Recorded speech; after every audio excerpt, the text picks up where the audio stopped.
The Lakers will face the Denver Nuggets in the playoffs. Zion Williamson and Jimmy Butler have both been injured and will miss both games for the play-in.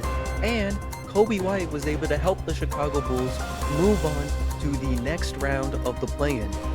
All of this about the first round of the play-in tournament will be talked about in this video. But first, let's hear that intro.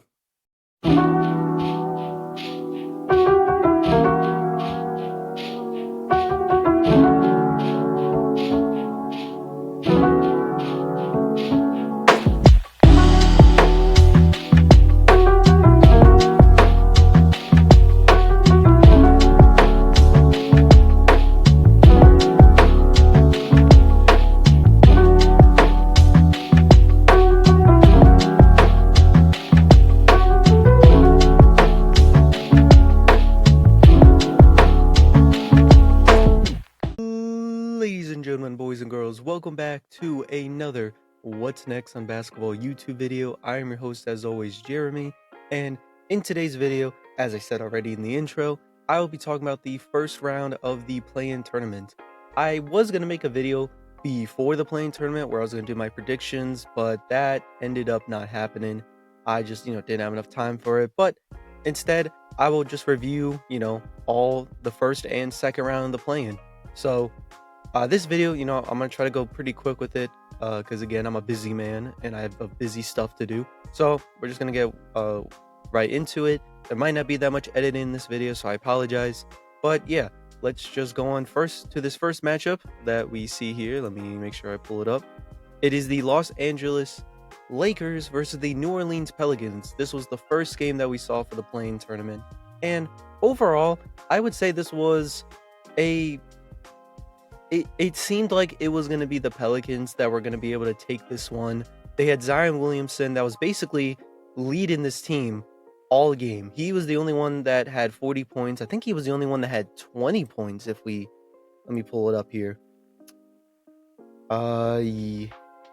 Yes, he was the only one that even had 20 points that game. But unfortunately, it was like, I want to say 3 minutes left of the fourth quarter.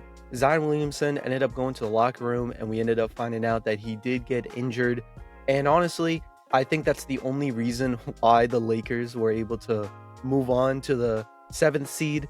And now they're going to face the Denver Nuggets in the first round, which, hearing from a lot of my friends that are Lakers fans, this was not the ideal situation that they wanted to be in. They didn't want to face the Denver Nuggets in the first round after last season from, we know how that ended, and they don't want to repeat that. So hopefully they can figure out a plan with the Denver Nuggets, because they're definitely some high picks for a lot of people in winning this year's playoffs again, becoming back-to-back champions. But we'll see about that and how it goes. Let me see here. Again, Zion Williamson was the only one that scored a lot. After he did get hurt, it was honestly up to Brandon Ingram, and Brandon Ingram did not step up. He ended up only getting 11 points that game. As for the Lakers, it was a very good game overall. You had both AD, LeBron, and D'Angelo Russell that all just did great this game. And obviously we know LeBron and AD are always going to do good, but I'm really happy to see here that D'Lo is also doing really great, because I know Lakers fans are always on him a lot, just feeling like he should get traded or whatever. And this is why the Lakers decided not to trade him, because he just does great. I can't show it on the screen here again. I probably won't do that much editing, but I'll just tell you, he dropped 21 points. He had 6 assists, 1 steal. He was 5 for 11 in 3-pointers, 7 for 14 in field goals. So a very good game by D'Lo. He was definitely a huge piece for this team in that game and helping them advance to the next round. Now, again, I do feel like if it wasn't for Zion getting injured, I think the Pelicans would have won, but it happens. It was really cool seeing Zion in his first post-game season, which is honestly crazy to think about, that we're in the year 2024 and this was Zion Williamson's first time actually playing a postseason game. So it's kind of crazy, and it's a shame that it had to end that way. And hearing the reports as well, he will miss the game that as of recording, is actually going to be happening today because today's Friday. So they're going to be facing it would be shoot, who is it? The Sacramento Kings. That's who it is. They'll be facing the Sacramento Kings, and we'll see who gets the 8th seed. But that's enough of that. Moving on to the next game here, we have the Sacramento Kings, just because I just mentioned them, versus the Golden State Warriors. This was a very sad game to watch, and not because the Warriors lost per se, it's how they lost. This game, the final score, looking at it right here, was 118-94. That is very disappointing if you are a Warriors fan to see how that happened. Just we'll talk about the Kings first real quick, just to get them out of the way, so we can just talk about the Warriors. The Kings did a phenomenal job. Sabonis, I think it was De'Aaron Fox. It was Sabonis, De'Aaron Fox, Keegan Murray, who was the leading scorer in tonight's game. He did incredible. Honestly, all the starting five did really good in today's game. They were able to lock down Steph Curry, which was a big thing they did throughout the whole game. They just would not let this man shoot. Steph Curry later in the game ended up getting more points. He was actually the one that had the most points on his team, but we'll get into that in a second. It was just great all around. The Sacramento Kings, they're a great team. It was just honestly disappointing that they had to end at a record they did and had to face off in the 9th and 10th game. I think they deserve to get a guaranteed playoff spot, but that's just how it goes. So you just got to work with what you got. And about the Sacramento Kings overall, again, I think they did really good. They have a really good performance, so I'm just really happy with how the team ended. But that's really all to say about the Sacramento Kings. They'll be moving on to the next round of the play-in, and I'm really happy for them. Next up is obviously the Golden State Warriors. Talking about them, that wasn't very fun. The Golden State Warriors really showed, in my opinion, because everyone was bringing out this whole idea of is the dynasty over? Is the dynasty over?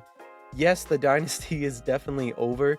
And I actually had an idea, speaking of the Golden State Warriors now, I put on my community page for all of you if you want to check it out, that I asked you guys what I should do a video on when it comes to the Golden State Warriors, which you can check now or after the video's done when you're finished watching, and just click on what you want. I have the options there. You can go check it out, and whichever one wins, that's the video I'll be making. But as for this game, when it comes to the Warriors, again, very disappointing. Nobody was able to help Steph Curry when he needed it the most. Klay Thompson, I don't think he made a single shot that game. And for someone like Klay Thompson, who he already denied the contract that the Warriors had offered, and he performed like that, he's not getting that contract. So Klay Thompson, I think, just played his final game as a Golden State Warrior. Draymond Green might have played his final game, because I'm sure the Golden State Warriors will be heading into the offseason trying to make a brand new team around Steph Curry that can help him get at least 1 or 2 more rings. So we'll see how that goes. But moving on from that game, again, congrats to the Kings. They were able to lock down the Warriors. But moving on to the next game, we had the games that happened on Wednesday, April 17th. First one was the Miami Heat versus the Philadelphia 76ers. And this was another game that I thought was going to be an easy blowout. It was the Miami Heat that was leading the charge for all of the first half. I think the final score was 51-38 or 39. And we all thought, okay, this is it, We thought the Heat were going to win. They're going to face it would have been the Knicks. They would have faced my team, the New York Knicks. And obviously, someone like me that's a Knicks fan, I was really watching this game. I think I watched the whole game, or I think the first 3 quarters I watched, because the fourth quarter I had to do something. But I was able to watch most of the game, and it was very scary when I think it had to have been the first or second quarter. Jimmy Butler ended up having a really bad injury, but he still played the rest of the game. And I was like, oh, okay, well, he's still playing, so I hope everything's okay. And we ended up finding out after the game that Jimmy Butler unfortunately suffered an MCL injury, and he's going to miss several weeks. So Obviously, also the Miami Heat ended up losing. They weren't able to finish off the 76ers. The score was pretty close if we look here. It was 105 to 104. So, a very close game near the end. The Sixers were able to come back after, like, I think they said it was like a 20-point deficit or something like that. It was an insane number. So, congrats to the 76ers for obviously being able to come back from a crazy lead like that. And obviously, as a Knicks fan, I wish them all the luck when we face them on, I think it's Saturday when the playoffs start. Yeah, so congrats to 76ers, Joel Embiid and Tyrese Maxey. You know, they got the job done. Joel Embiid had 23 points while Maxey had, let me see, 19. It you know, they did well here. I'm very interested to see how they will perform against the Knicks, and especially being at the Garden. As for the Miami Heat that lost this game, unfortunately, you have to now play the next round to play in without Jimmy Butler.